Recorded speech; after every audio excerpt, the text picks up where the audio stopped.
farmer, friend, singer-songwriter, Lyal Strickland. And that's farmer, friend, and jack of all trades, Chris Horn. And we're those Tastebudguys. I'm sure you guys didn't hear any of that stuff. He certainly cut that out. So, hey guys, welcome back. Or welcome for the first time. Thanks for joining us. I'm Chris. That's Lyal. We're those Tastebudguys. We really appreciate you guys tuning in for a bit. We're going to have a drink today. I say that like we was do that every other time. Guess what, guys? We're having a drink today. What? Probably no other reason to have clicked on this link if you wasn't expecting to have a drink.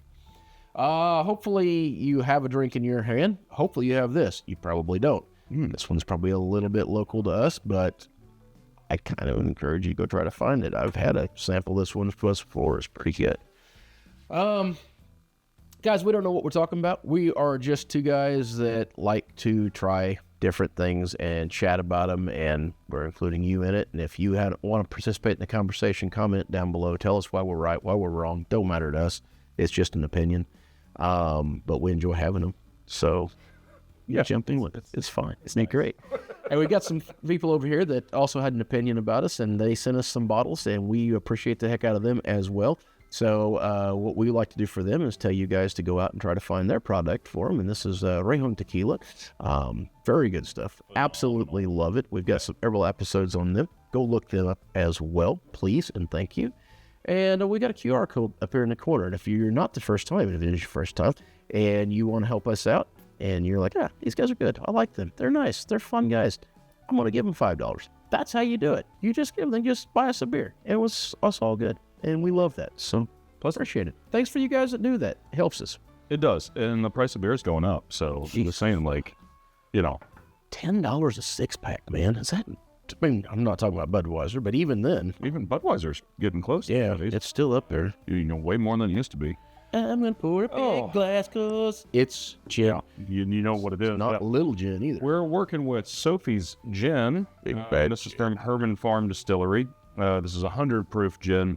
What was that boy's name up there? Nope. Brent? Nope. He was a really nice guy. He showed us a lot of stuff while we was up there. And I am drawing a blank because, it sprung out on me out of left field. Yeah. Anyways, we went up to their distillery. It is gorgeous up there. And it Give me 2 seconds and I'll tell you. It's well worth the trip. Bring the family. It's a really cool historical town. Great wine. Great distilling. Just good all in general. Sophie, sorry, wrong thing. Hit the wrong button. I think we could have sweet talked him out of this one. Oh, I don't have his email up. It's not pulling up. I don't remember. So, I know that he was talking about all the botanicals and stuff that they use and what they look for in a gin. And they also do seasonal gins under a different label. This has big lemon notes to it. Just what I was going to say. There's a lemon zest to this that's really coming through that I never noticed before. Now, to be fair, we had a lot to drink when we was up there tying these, but We did. But yeah, there's a lemon zest in there for sure. Maybe a little bit of sugar note, just a cane sugar, on the back end. Like, it kind of reminds me of that one. Remember the lemon warheads candies? Oh, like that powdered stuff that they coat it with? Yeah, like hard candies, but I was like super sour on the outside.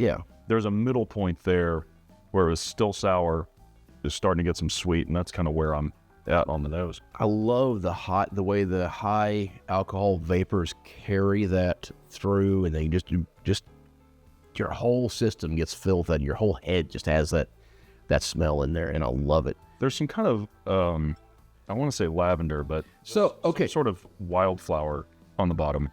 So I was getting ready to say I thought there was a bit of a bubblegum note, which is probably the sugar note that you're talking about now that a little bit of a bubblegum type. Do you get that lavender or kind of wildflower? Well, there's a lot of flowery type thing. I mean, the juniper's way lighter on this than a lot of other gins. I will but say it's still that. there. And there's none of this licorice note. None of that stuff's in this one. This is traditional styling of gin. It might be on the taste. It's kind of coming through a little bit on the taste for me. Not a ton, not enough to be off-putting, especially to someone who dislikes that flavor a lot, which is me. What, the licorice? And you, yeah. We both don't like it. But I get a little bit of it in there. But it may be more clovey. Yeah, I was going to say, I don't know that I would attribute that to licorice. I think clove might be a closer note, which is also not something I absolutely love, but it's fine when done appropriately. Because you know, if it's kind of like salt. If it's the predominant flavor, it's not a flavor. you know when you bite into a clove and it has this kind of musky dirtiness to it, and then this kind of mint freshness kind of happens on the backside of it. I have never bitten into a clove. Wow, really? Why would I do it? I don't like cloves. Why would I? I don't know. I always get one. I want to be the most intense possibility of a clove is bite into one. Ugh. I always manage to snag one in a piece of baklava somehow. It's really good. It's nice and hot, which is hey, yes. I think this would go. Well, it's great by itself. This is tailor-made for a twist martini. I was thinking the same thing. Yeah. I was like, a twisted martini would be I don't know. great. Dirty. Lemon drop. Lemon drop would be delicious. Lemon drop would be good. I don't know if a dirty would, if this would work for that or not. I don't know, man. I would be.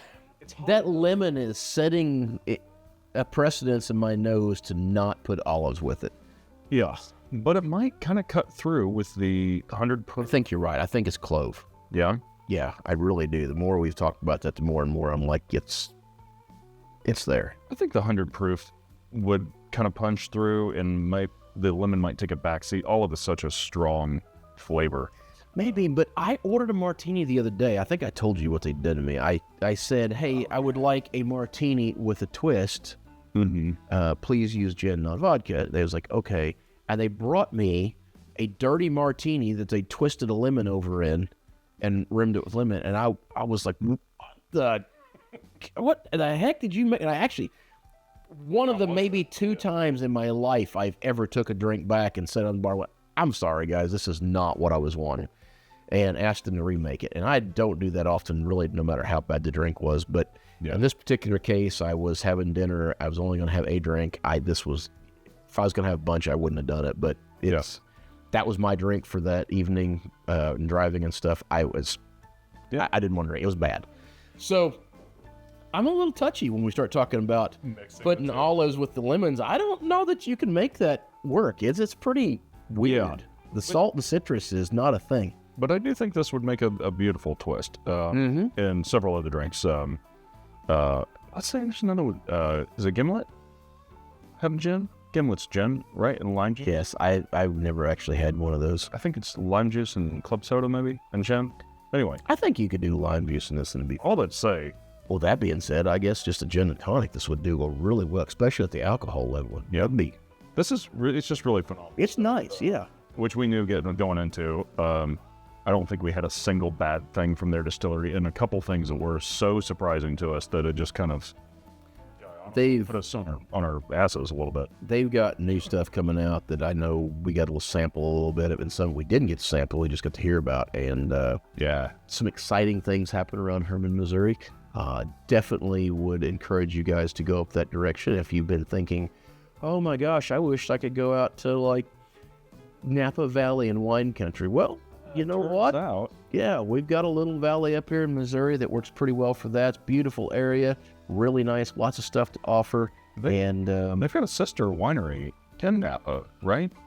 That's what they said. I don't know anything more about that. Literally, just that statement's all I know. But that's what I heard. There's some connection to Napa that's kind of there, basically. Like it's the same stuff, basically. Yeah. It's a great little trip. Really nice. It's a cute little town. It's just we can't say enough good things about Hermann Distilling or Hermann the city. So. Yeah, which was this Hermann? This one was Hermann. Yeah. There's like 3 labels under the same distillery, so I got to stop and look which one we're talking about. So. All right. Until next time. Whether it be the gin you're having, The food you're eating, the clothes you are wearing, or the people you're meeting. Grab a buddy and the people you are meeting, say it's that you're trying to screw up. Try something new. Damn it, my brain just out, man.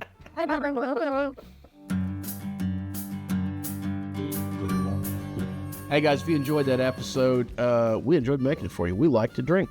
We would like to keep drinking. It would be helpful if you click on this QR code over here. You want to throw us a couple bucks, hit some likes and subscribes and all that stuff down there. All those things help us tremendously. It keeps the episodes going, including going over and checking out our friends that give us bottles, which is like the ones over here from Foray and Tequila, or this one from Hermann Distilling, or some of the other stuff that we have in the back, like Blacksmith. And all these places, they would very much appreciate it, and they will pass that love back to us. Yeah.